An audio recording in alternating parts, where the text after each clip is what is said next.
Hey, I'm John. Welcome to Mr. G's Workbench, and today we're going to start a full review of the Sherman M4A2 in 1/35 scale from Zvezda. Before we start, thanks to Jim over at Kitmaker for providing the kit we're going to take a look at, and we'll start today with a look at what's in the box, and then in the next part of this we'll actually build the kit up, and then in the last episode we'll paint it and get it decaled up, and we'll see what kind of end result we get. So let's jump in and take a look at what's in the box. Nice box art. It's a Russian Lend-Lease M4A2 Sherman on the box. Let's take a look at the parts inside. Alright. First thing we got, let me zoom in on that. First thing you're going to get is your decal placement and color callouts. You get a tank from Aberdeen Proving Ground up here, and then down here you get a U.S. Marine tank, Caesar, from the Mariana Islands. And then on the back you get a couple of Russian versions. So you've got one here from Belarus in 44 and another one from Yalta in 44. So I'm kind of thinking of doing one of these, and then you've got your paint callouts here, which are really super basic. They give you Tamiya color callouts here, so you know, I think we'll be able to do a little bit better than that. So yeah, basic enough set of decals. Nothing really jumping off the page there. Pretty straightforward. So we've got that. You've got some transparencies here. It looks like you've got the periscopes. You've got the commander's turret vision blocks. We've got next. And you get this single enormous package of gray sprues.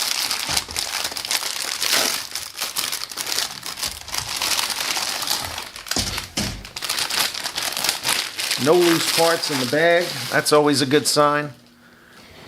I think we can put the light back on. So we've got the running gear here. You've got the wheels, and the mold quality on those looks really good. See how close in I can get on this without it blurring up.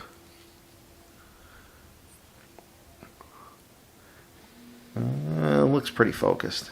And you can see they actually have the serial numbers on these pieces here. Let's see, you get 1, 2, 3. You get 3 of those. But I think that gives you everything you need. The detail on the wheels looks good. Again, the texture is good. And you get 2 of these. It looks like the tracks are going to be Lincoln length. You get these long runs for the top. You get the shorter one on the bottom.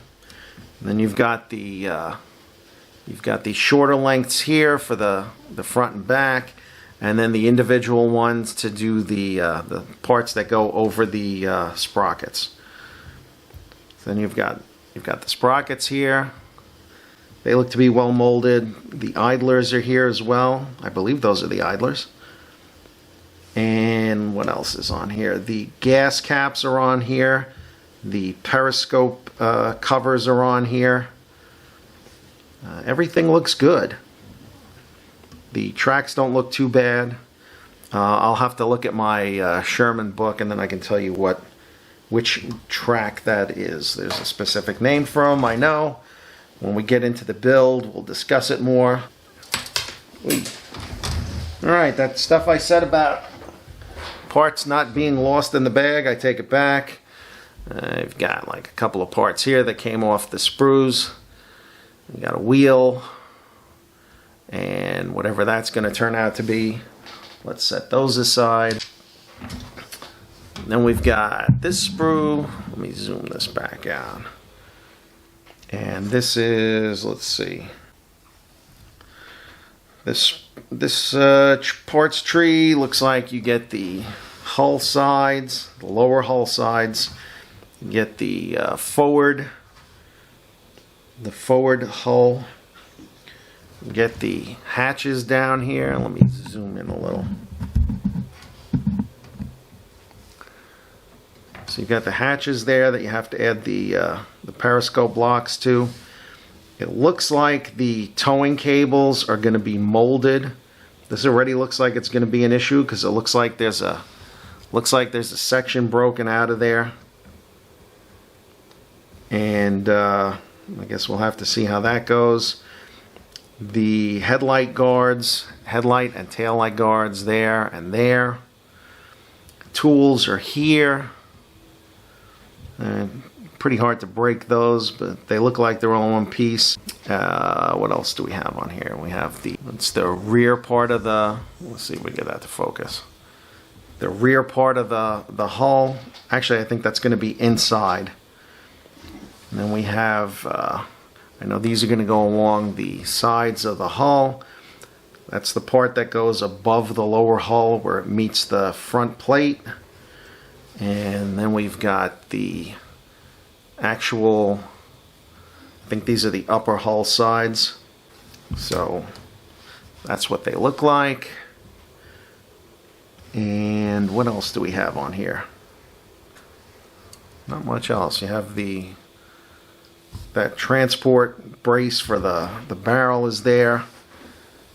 And then there's the barrel for the coax machine gun is there. Looks like it's on a little ball mount. I'm guessing it's going to go into one of those. The molding on it looks decent. I mean, you can see the cooling ports on the barrel. So I'm going to say that doesn't look bad. But so far, I can already see this part down here is going to be an issue.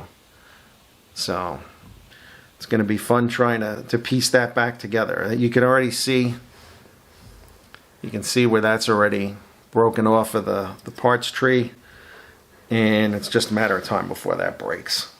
Not good, Zvezda. Then we've got, let me zoom out so you can get an overall on this. This looks like it's all turret stuff. You're going to get that will zoom back in. Sorry, I'm not normally an out-of-the-box person, but I figured for the sake of intellectual honesty, we needed to do that here. So here's the Commander's 50 cal.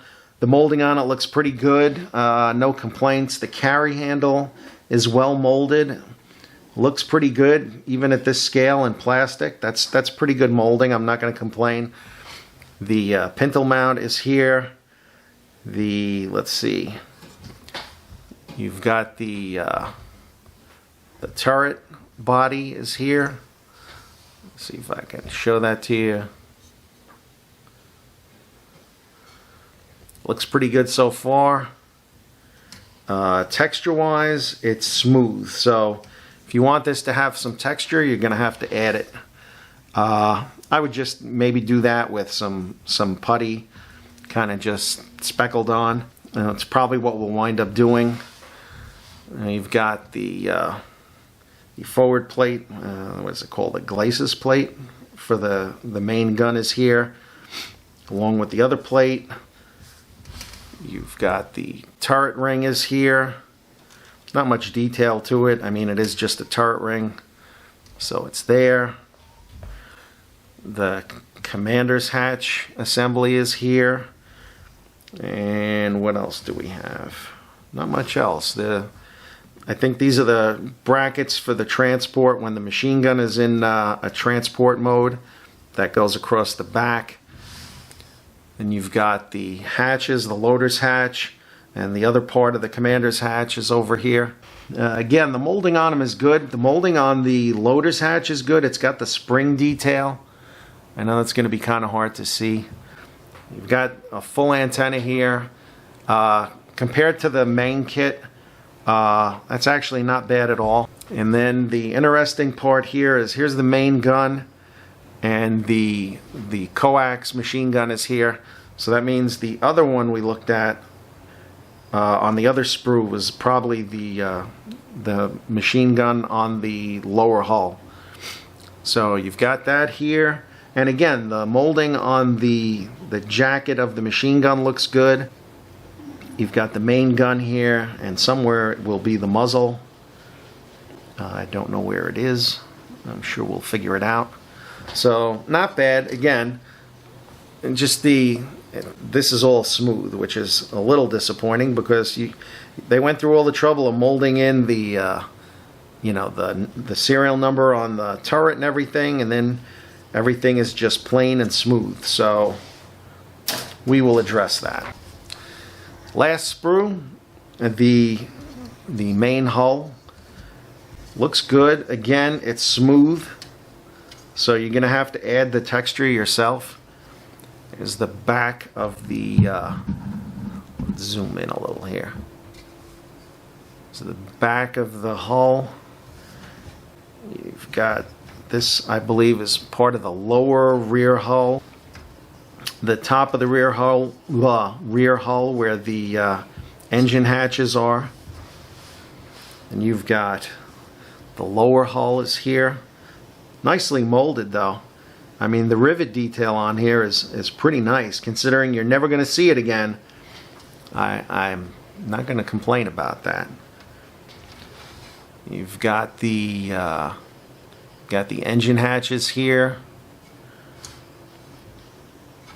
and miscellaneous stuff that's going to be on the back where the engine is, it looks like. So again, I'll just give you a quick look at what we're getting here. I like the fact the fenders are already molded in. They look pretty thin, so no complaints there. Just this super smooth hull. I don't know why they did that. Would have been easier to mold in that texture than to leave it to you to do. But we're gonna have to play the hand we're given here. So it looks nice enough. I'm not gonna say it is kind of on a par with the Meng kit. Maybe when we get further along, when we start building it, then we'll set them side by side. The other one is an M4A3. But for the sake of comparison, just for features, I think we can compare the two. So we'll take a look at that. All right. And let me see. I think the only thing we got left is the instructions. Let's take a quick look at the assembly sequence. You get a parts map. Always helpful. And I am not going to lie. I'm not too impressed with this. I mean, the drawings are big, which is good. But I don't know. I just don't know. Looks like they got you putting the turret together first, which is odd. I would want to put the hull together first, so maybe I would just ignore that and start here. And they explain everything about, the link and length tracks. You can see where the individual sections are here and here. You've got that long section on top, the slightly shorter section down here, and then the short end sections. You've got the rollers, the idlers, and then you've got the sprockets up here. The one thing I will say is they're definitely not as complicated as the Meng ones with the working springs. And then you can see the rest of the completion of the hull, what goes where, and then they give you a template so you can properly place the additional armor on each side.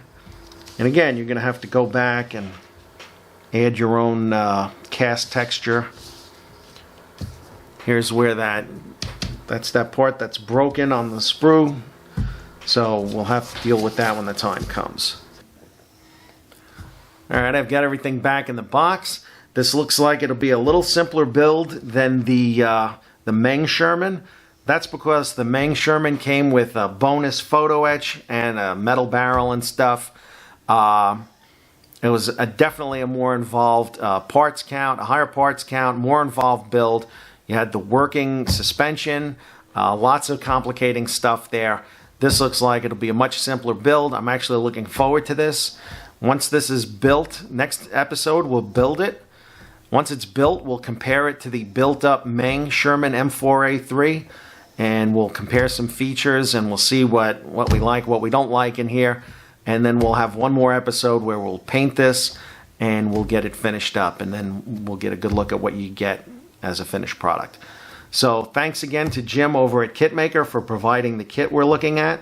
And be sure to check out, there'll be a link below in the comments to get over to the Kitmaker family of websites. I highly recommend it. I thoroughly enjoy them. I hope you will too. And until I see you again, have a good one and take care.